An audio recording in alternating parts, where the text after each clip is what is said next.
Unaware his wife was worth $19 billion, his mother publicly served her divorce papers on her birthday, and every single person standing in that garden in Charlotte, North Carolina, was about to learn what it truly costs to underestimate a woman who has been building in silence. The garden was not supposed to look like a battlefield. It looked like a celebration. String lights crossed above the round tables in soft, arching lines, the kind of lights that make everything beneath them feel warmer and more permanent than it actually is. White linen covered every surface. Flower arrangements sat heavy with blooms in cream and blush. A banner above the garden entrance read "Happy Birthday, Zora," and it swayed in the late evening breeze like it meant every single letter. Before we move on, tell me in the comments which state you're watching from. And don't forget to subscribe. Tomorrow's episode may touch a story that is still unfolding. Guests arrived dressed well. Neighbors from the Dilworth neighborhood. Family friends who had known Zora and Malik for years. Children chased each other through the open grass while the adults balanced plates and glasses and caught up on months of conversation they had been meaning to have. It looked exactly like what it was supposed to be. A warm summer birthday gathering in Charlotte for a woman turning 42, surrounded by the people who were supposed to love her. Zora stood near the main table in a soft ivory dress. She was the kind of woman who carried herself the way old trees carry themselves, without urgency, without performance, without the need to announce what she was. She had a stillness that strangers often misread as shyness. She was not shy. She was deliberate. Every word she chose carefully. Every silence she kept on purpose. Her triplet daughters, Amara, Selene, and Demi, ran through the garden in matching yellow dresses, laughing in that full, unrestrained way that only 10-year-old girls laugh when the world still feels like it was designed entirely for their joy. Zora watched them from across the garden. Whatever weight she was carrying that evening lifted every time her eyes found those girls. It always did. It had never once failed to. She was holding a glass of lemonade. She was smiling at a neighbor's comment. She looked completely at ease. She was not at ease, she was watching. She had always been watching. The brass key pendant at her throat caught the string lights for just a moment as she turned her head. Small, worn smooth from years of being handled, warm from a lifetime against her skin. Nobody at that party knew what it meant. Nobody at that party knew what she was. That was the point. The birthday of a woman worth $19 billion looked exactly like any other birthday in any other garden in Charlotte, North Carolina. Catered, decorated, surrounded by people who believed they knew her. They knew the version of her she had allowed them to see. They had no idea what was underneath that quiet. They were about to find out. Malik arrived late. Not the kind of late that comes with an apology or a brief, sheepish explanation offered at the door. The kind of late that makes a statement without saying a single word. The kind that tells a room exactly where the person believes their priorities are located. He walked through the garden gate with his phone in his hand, and his eyes moving across the space the way a man looks at a room he has already mentally exited. He did not walk toward Zora. He did not walk toward his daughters. He walked directly to his mother. Claudine was a tall woman in her middle 60s, dressed in deep navy, standing near the garden entrance with the posture of someone who had rehearsed her position in every room she had ever entered. She and Malik embraced, and he bent his head low toward hers and said something the guests nearby could not hear. She nodded once, slow, deliberate. That nod was the first thing the guests noticed, not the birthday woman standing gracefully near the main table, not the daughters in yellow dresses laughing in the late afternoon light. The late husband and his mother, already deep in a conversation that had nothing to do with the celebration happening around them. Malik drifted from Claudine toward his friend Darius near the back fence. The two of them settled into a corner and began laughing about something private, something that existed only between them, something that had nothing to do with the woman whose name was on the banner above the entrance. He had been at his wife's birthday party for 6 minutes and had not once looked at her. Zora saw it. She saw all of it. She took a slow sip of her lemonade, turned back to the neighbor she had been speaking with, and smiled in a way that gave nothing away because nothing had happened yet, not in the way the guests could see. Then the garden gate opened again. Her name was Imani. She was in her early 30s, dressed in a way that announced itself, the kind of outfit assembled with deliberate intention and worn to communicate something specific to a specific person. She did not have an invitation. She walked through the entrance with the ease of someone who had decided that belonging somewhere was simply a matter of acting like you already did. Malik saw her from across the garden and waved her over like she was expected. He introduced her to two nearby guests as a colleague from work. Some people smiled politely. Some people looked at each other without letting their expressions change. Zora watched from across the garden. She did not move toward them. She did not shift her face. She set her glass down on the nearest table, walked to where her daughters were playing near the flower beds, and crouched down to fix the bow on the back of Demi's dress. She smoothed it carefully with both hands. Demi looked over her shoulder at her mother and smiled. Zora smiled back. Then she stood, straightened her own dress, and returned to her guests.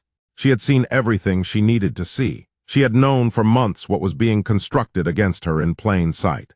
She had let it be built. She was not afraid of what was coming. She had already decided what came after. The birthday toast was supposed to be warm.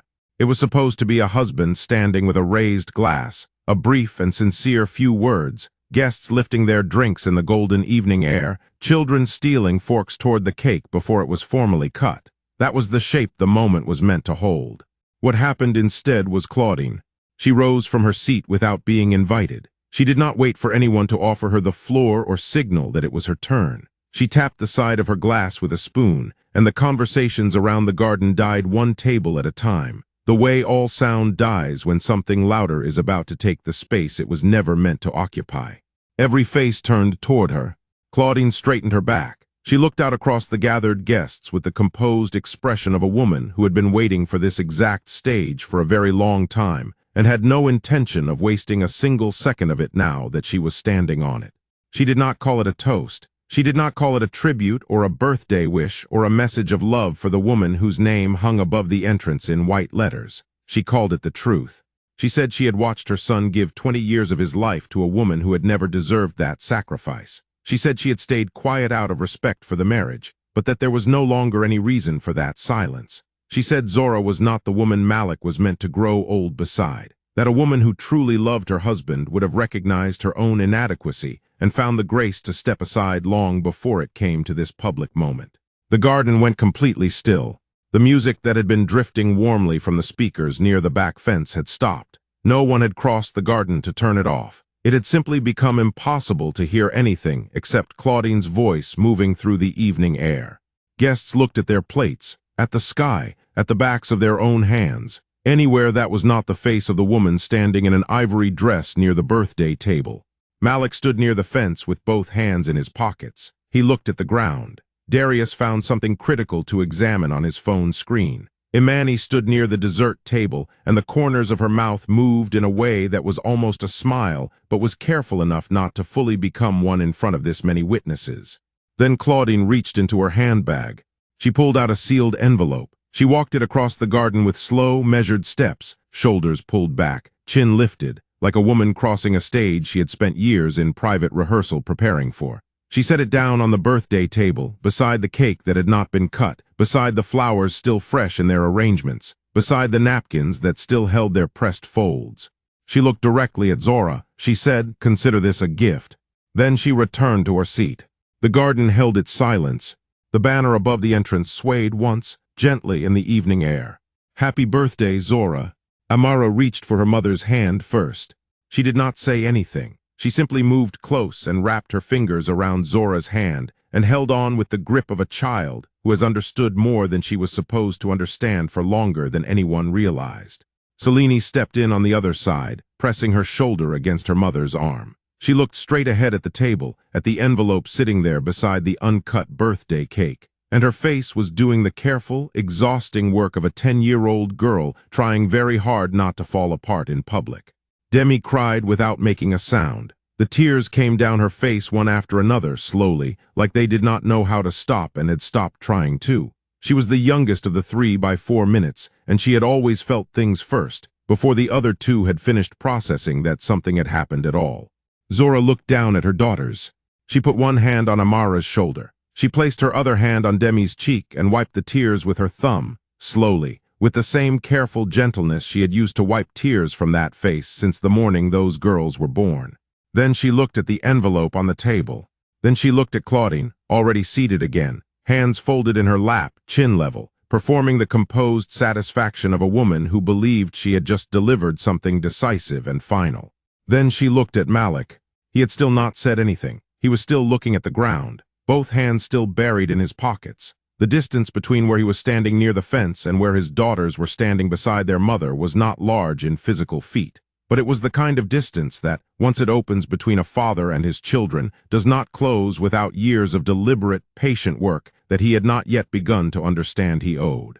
Zora held that look for a long moment, not with the heat of anger, not with the kind of public, visible grief the moment had been engineered to pull out of her. She looked at him with the full, clear eyes of a woman who had just received the final confirmation she had been waiting on for a very long time. Then she nodded, once slowly.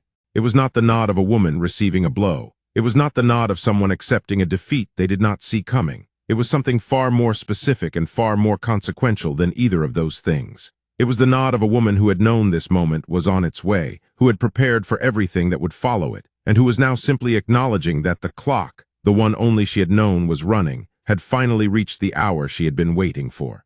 No one standing in that garden understood what that nod meant. They would. To understand Zora, you have to go back. Not to Charlotte, not to the string lights and the ivory dress and the sealed envelope placed beside the birthday cake. You have to go further back than all of that. You have to go back to a small town outside Asheville, North Carolina, where the roads were red clay, and the front porches were wide and wooden, and the morning air smelled like pine and something baking before anyone else in the house had opened their eyes. That was where she came from. That was the ground she was made from. Her parents died when Zora was 7 years old. A car accident on a wet highway in late November, the kind of night that takes things without warning, without the courtesy of preparation. Zora did not remember the sequence of it the way adults remember events. She remembered her grandmother's arms. She remembered being lifted. She remembered the smell of Mama Lou's house, cedarwood and lavender, and something floral she could never fully name but would recognize anywhere for the rest of her life. And somewhere inside the blur of that grief, she had made a decision, not out loud, not in words, but in the deep, wordless way that a child who has been given no other choice decides that she is going to survive whatever comes next. Mama Lou was not a physically large woman. She was small and deliberate and built from something that did not bend in wind or soften under pressure. She worked land that had been in her family for 4 generations. She kept a garden that fed them through hard winters without drama and without complaint. She went to church on Sunday mornings with the conviction of a woman who had personally witnessed what she believed show up when she needed it most. She did not raise Zora to be loud. She did not raise her to perform strength or to meet cruelty with cruelty or to seek the validation of rooms that had not yet earned the right to evaluate her. She raised her to be rooted, grounded in the way old trees are grounded, unmoved not because nothing has struck them, but because what holds them goes far deeper than anything that could reach them from the surface.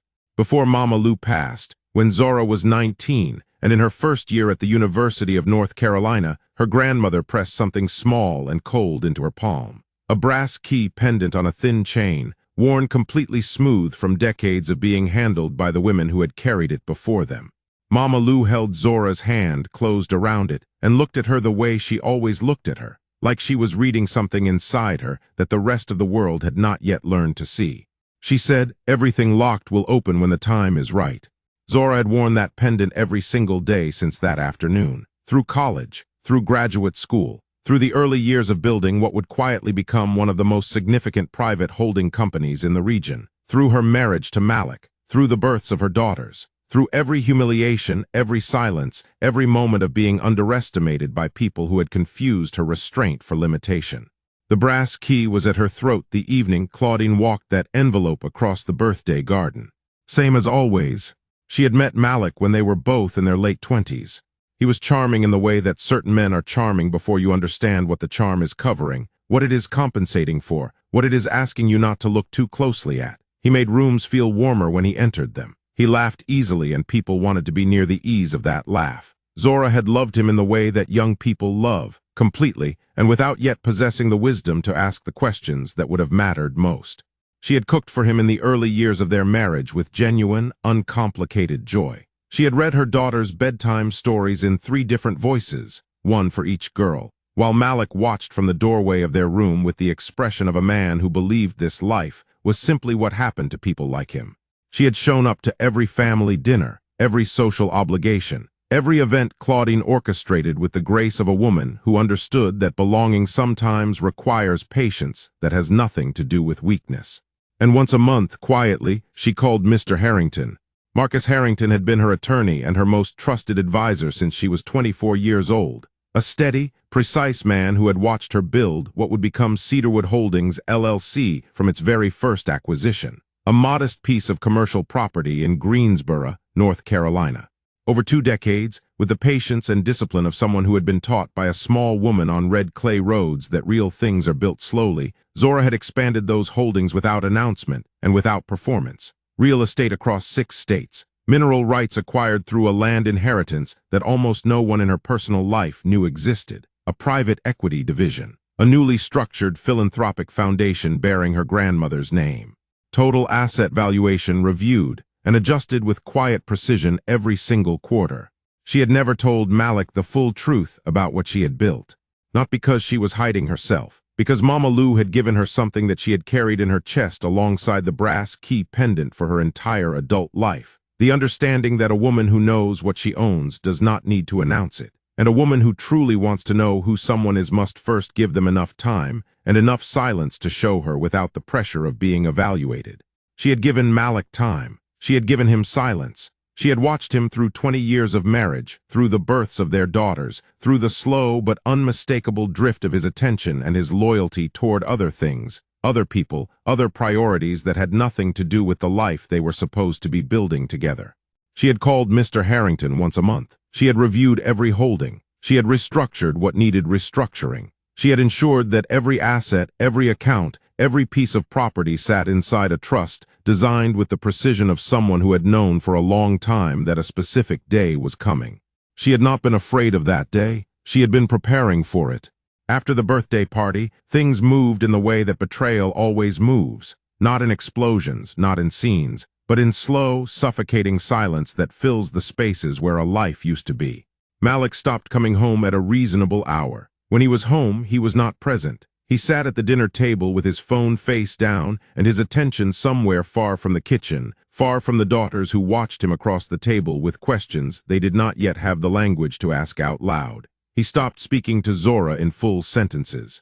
The space between them, which had been growing quietly for 2 years, became a wall he seemed not only comfortable standing behind, but no longer interested in seeing past.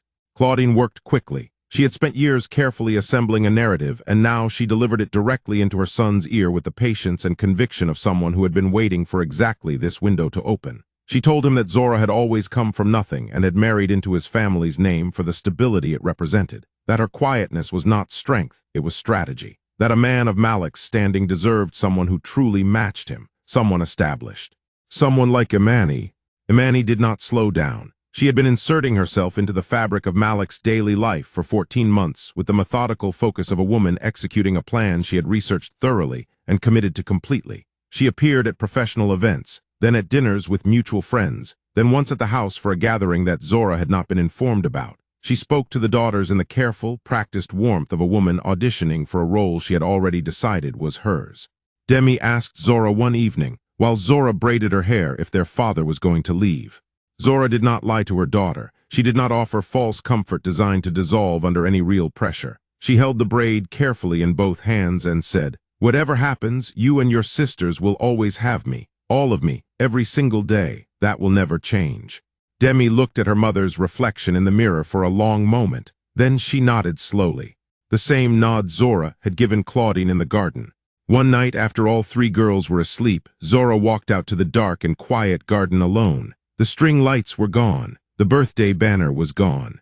She sat at the center table where the cake had sat 3 weeks earlier and let herself feel everything she had been holding with precision and control since the night of the party. The grief of a marriage that had hollowed out from the inside. The quiet rage she had refused to perform in front of anyone. The love for her daughters that had never once wavered, not even at the bottom of the hardest moment.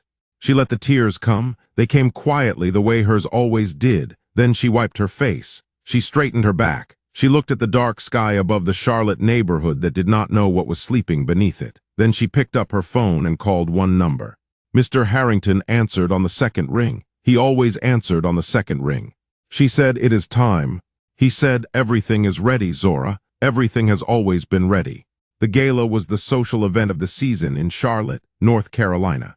It was held in the open courtyard of the newly renovated Uptown Cultural Arts Center, An evening of white tents stretched wide across the grounds, anchored by poles wrapped in ivy and warm light. Round tables held candle centerpieces that flickered in the soft evening air. A live string quartet played near the garden entrance. Women arrived in evening gowns. Men came in tailored suits. This was the gathering where Charlotte's most prominent African-American families came to be seen, to give back generously, to belong to something larger and more lasting than themselves. Everyone who mattered was there.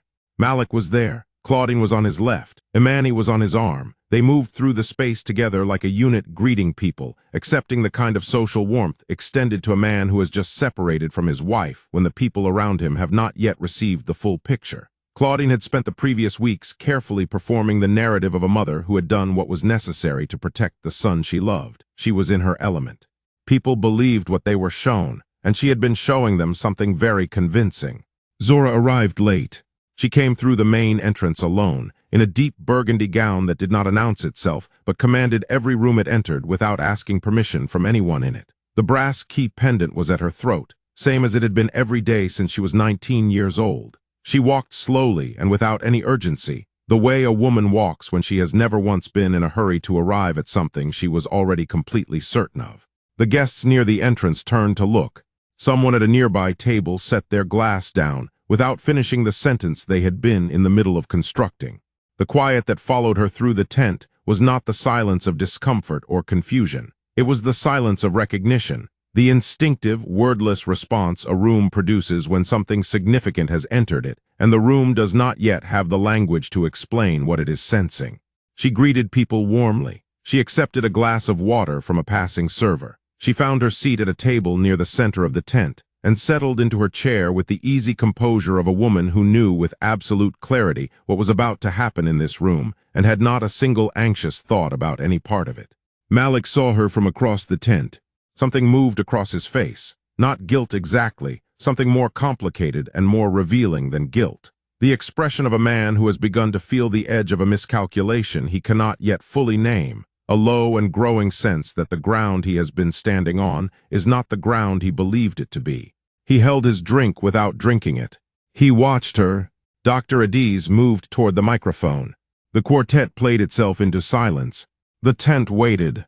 Dr. Adiz was a woman who did not waste words.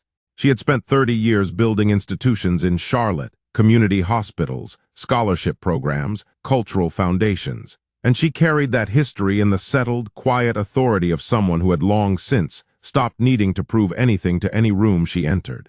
She thanked the guests for their presence. She spoke briefly about what the arts center behind them represented for the community, what it would carry forward for the next generation of young people in Charlotte who deserved to see themselves reflected in the cultural life of their city. Then she said there was one announcement she had been looking forward to all evening.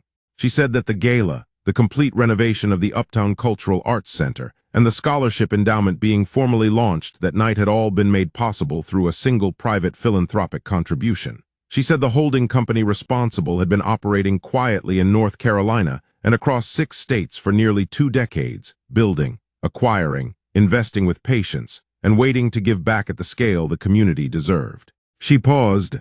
Then she said, Cedarwood Holdings, LLC. The tent went quiet in the specific way that only happens when a name lands before the people hearing it have fully processed what it means, when the weight of something arrives a full second before the mind is ready to receive it. Dr. Adiz said she would like to invite the founder of Cedarwood Holdings to the microphone.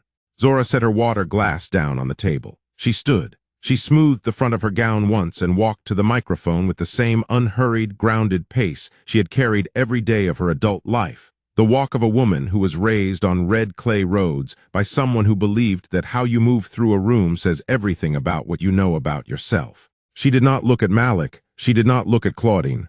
She faced the crowd. She spoke for 4 minutes. She said Mama Lou's name and let it sit in the air above the tent for a moment before continuing. She said that everything she had ever built came from a small woman on red clay roads outside Asheville who believed that dignity was not something you performed for other people. It was something you protected for yourself, quietly, every single day, regardless of who was watching or what they thought they saw. She said she had built in silence, because the loudest thing a woman can do in this world is outlast what tried to break her. She thanked Mr. Harrington, seated near the back of the tent with a small, composed smile that had been 20 years in the making. She looked at her daughters, Amara, Selene, and Demi, all in deep burgundy to match their mother, watching from their table with wide and completely still eyes. She smiled at them, all three smiled back. Then the screen behind the center tent pole lit up. Total asset valuation, $19,300,000,000, properties across 6 states, mineral rights, a private equity division, a philanthropic foundation, and near the bottom of the screen, listed simply among the holdings, the full residential address of the house in Charlotte that Malik and Claudine had assumed would transfer cleanly to them when the divorce was finalized. The crowd read it, one table at a time. Then they understood it. Malik's face went completely still, the specific stillness that arrives when every assumption a person has built their life on loses its foundation simultaneously, and the body has not yet decided how to respond. Claudine gripped her clutch with both hands. Her eyes moved from the screen to Zora and back to the screen. Imani looked at the screen, then at Malik, and something moved through her expression, a recalculation, precise and immediate, happening in real time with no attempt to conceal it. On her way out, Zora passed the table where Malik was standing. She did not stop. She did not speak. She did not look at him with anger or with the visible satisfaction of someone who had won a contest. She simply walked past him with that quiet, measured step. And as she passed, she reached up and touched the brass key pendant at her throat, the same way she had touched it every single day since she was 19 years old. Then she kept walking. That touch was not for him. It was for Mama Lou. It was always for Mama Lou. The divorce did not proceed the way Claudine had arranged it. The documents Malik had signed without reading carefully, the ones his mother had slid across a table to him in the weeks following the birthday party, the ones he had trusted without the discipline to examine, contained provisions his attorneys would later describe as deeply unfavorable. He had relinquished protections and legal claims he did not know he was surrendering, because he had trusted his mother's guidance more than his own responsibility to understand what was placed in front of him. When those attorneys learned the full scope of Zora's financial position, the posture of aggressive negotiation they had quietly been planning dissolved without public announcement. They began managing expectations instead. The house transferred cleanly back into Zora's trust. His financial position, separated from the assets he had believed were jointly shared, was significantly smaller than the picture he had been carrying in his imagination for months. He was not without resources, but he was nowhere near where he believed he was going to land. His social standing followed. The story moved through Charlotte the way true things always move, not through formal announcement, but through the slow and steady correction of what people had been told to believe. The same neighbors who had stood in that birthday garden, the same family friends who had watched Claudine carry an envelope across the lawn with her shoulders pulled back like she was delivering justice. They understood the full picture now. They adjusted accordingly. Some people said nothing directly to Malik's face.